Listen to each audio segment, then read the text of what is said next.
A lot of you out there might agree when I say branding is essential, that branding really is important for a small business to thrive. However, just saying something and acknowledging something does not make your business do its editing and branding all by itself. It is the owner's responsibility to push, if you have any employees, to push the employees to participate, how they communicate with people, how to do the branding inside the business.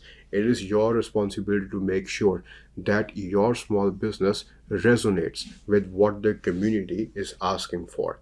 If you do not give the community what they need, your small business will start today and finish tomorrow. You need to work out all the small details and important details of branding, because branding, you just cannot say what Gucci, Prada, Toyota, Rolls Royce, whatever they are doing. You cannot undertake all those activities into your small business and then think, why are those activities not working for me? Every small business has its own independent needs. Every small business marketing needs are completely different from the competitor, from the other business. But with that said, without delaying this anymore, we'll dive right into this. Sunny, your thoughts? So branding, it's not just it began just a couple of years ago. Branding has a long history. I'm talking about a couple of thousand of years old history. The earlier concepts of branding, we see that in tribes of South Africa, African tribes, it was used as a scarification on the face or the body. What that represented honor, integrity, a tribe, for a person. Now, that at that time it fulfilled a desire, a human desire, which was the longing to belong, and that where it all I believe started. And it's not been like that. It is a term that has just come a couple of years ago, but it has a concept that has risen forever since humans were born, and it has developed over the years. And we'll discuss about how it traveled throughout the centuries, and then started off with what we think it started off with, and then ended up to be what it is right now. There's an old Norse word spelled as Brandr, brander. It means to burn. We see earlier cattlemen, herd rearers, a farmer who has cattle. They burned marks with the iron rods. They burned marks on the kettles, as a stamp. Now, this was done to ensure in a community that all these kettles, they belong to a particular person. This was done to ensure if there is ever a theft, the cow, the buffaloes, the sheep, they could be easily recognized by the burnt mark, by that stamp. And a decision could be made in a community. There weren't governments formed, or very big authorities at that time, so local communities were relying on concepts that were practical at the time and could be applied on a small scale or on a large scale. So at that time, burning the marks were considered as a form of branding. Now, to backtracking from earlier prehistoric times to right now, branding is involved a lot of concepts. Few of them are, for example, customer recognition. How well your brand could be recognized in one country and compare that to a different country. An example of that could be Apple. That Apple Shillette can be recognized worldwide, or it could be McDonald's. The two arches, the golden arches, that could be recognized throughout the globe. So, keeping that in mind, another concept is customer trust or loyalty. How well is that particular brand being trusted by a consumer? Now, that could have multiple segments in it. For example, one of the segment could be a trust based on safe operation, a trust based on, say, food certified operation. For example, if there is a particular stamp of food grade, that means that product has been assured by the government that it meets the basic requirement to fall under that category. And consumers would be much preferential for that food grade product because it has some requirements, some standards that it meets. That means it has been well prepared in a safe operation. Nothing might have been contaminated in that particular product. So it builds trust in that sense.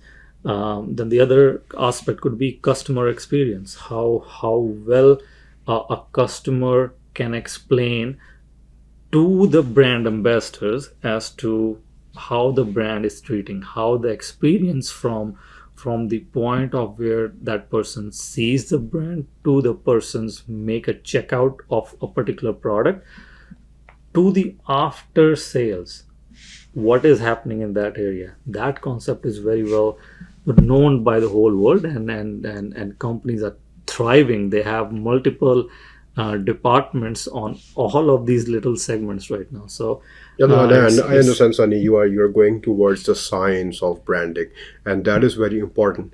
But to the people, what would you say? Okay, let's just tell the people who might out there be looking like, I know there are a lot of people out there who still do not know, Sunny, who, when you talk about branding, if I just talk to an average person walking out there on the street and I ask them, hey, tell me what exactly is branding, and they are going to come out and come at me and tell me, okay, branding is what Gucci is doing, branding is what Louis Vuitton is doing, branding is what Toyota does with its cars, branding is something, this is how they do it. But if I ask them if they have their own small business, what exactly would they do with branding? How would you explain to them the basic nature of branding? This is the science of branding. How would you explain that to them?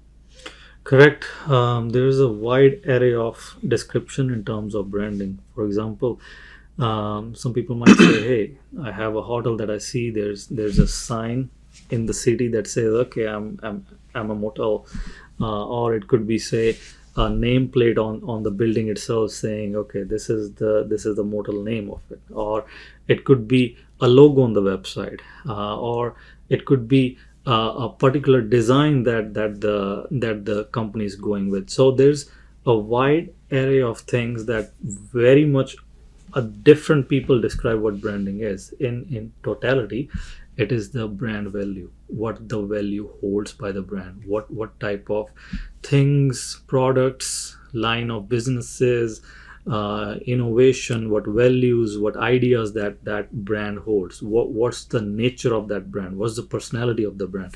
No, That is where we are that is no, coming up that is to now, true. right now. No, that is true, Sunny. The brand value is extremely important, but this is what a lot of people fail to understand. Brand value is not something you create. Brand value is earnest. Brand value is something you earn. The branding and the brand you can create. However, the brand value, it is something that you earn through the actions that you take in your business, not just by doing the branding alone, by combining a lot of activities together, for example, branding, marketing. And yes, there is a huge difference between branding and marketing. The two things are not the same. Branding and marketing, two completely separate things. It is the combination of activities that contribute to the brand value. Branding, marketing, operations of the business, sales of the business, how you communicate, how the customers perceive, what is the perception of your business to the consumers, to the customers, how do they resonate with your business as a whole. So there's a combination of activities that come together and they give a value to your business, to your name, to the brand value. There is a reason why Birkin purses, why Gucci, why Prada, why certain watch brands, Patek Philippe, Rolex, why are these Omega, why are these watches sold for a higher value than they were purchased? There are certain models of cars which are sold for more value than they were initially purchased for. So there's a combination of things that come together in unison, and that is what gives your the name of your business a value, a brand value. So that is a completely earnest thing. Now secondly, you are going on the right track. To understand branding, you need to know the history as well. uh, my parents used to tell me, if you need to succeed in life, you need to know your history. If you do not know the history, you will not know how to act in the future. You need to know what happened in the past for you to be able to successfully take certain actions in the future and in your present, so that you can calculate every single move. In the past, like Sunny explained, branding was still there, it was present. 2000 years ago from today, 3000 years ago from today, yes, the branding existed. However, the nature of branding that was done back then may not be the same as today. Multiple thousands of years ago, when branding was done, they did not use to promote or advertise their products. Instead, they used to use a hot iron and give a label to their cattle, to the animals that they owned in their poultry farms, just for the people to know that this animal is owned by this farm and represents these values. Then in the Middle Ages, as we evolved, branding also evolved. Come into 17th century, in 1704, the first paper advertisement came out. I believe, sorry, that was the Boston newspaper, where the first ad was printed, first ever newspaper printed ad, where the publisher himself was trying to sell the ad space. So the first ad was not about an advertisement of a product or a service. The first advertisement that was ever printed was an ad selling the ad space in the newspaper. And then the first ever popular type of ad, not popular ad, popular type of ad in the newspaper industry in the mid 17th century was the lost and found and real estate ads. These were the spaces that were taking the majority of a space in the newspaper. And then it was Bulova in the mid 18th century that came out with the first television commercial. Imagine that. First television commercial. And I will do you guys one better. I'm gonna play this YouTube clip of the first Bulova commercial. Watch this. They are going to say at the bottom, the only phrase used in this video clip was America runs on Bulova time. Watch this clip, guys. America runs on Bulliver time. This is what I mean. How the advertisements used to work back in 18th century. Then, as we progressed, as we evolved, as the advertisement industry evolved, Coca-Cola, Chanel, these brands, they came out and they were the pioneers on how the advertisement was really done on a global volume scale.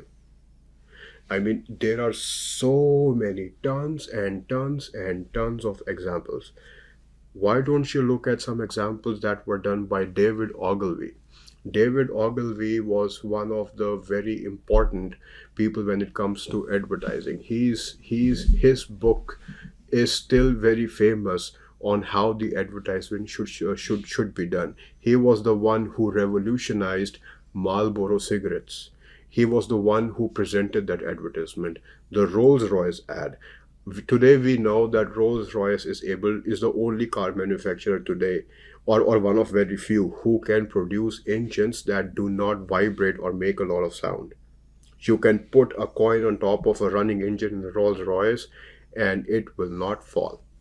And the only reason that thing is publicly known is because David Ogilvy came out with that advertisement, came out with the strategy on how to publish that ad.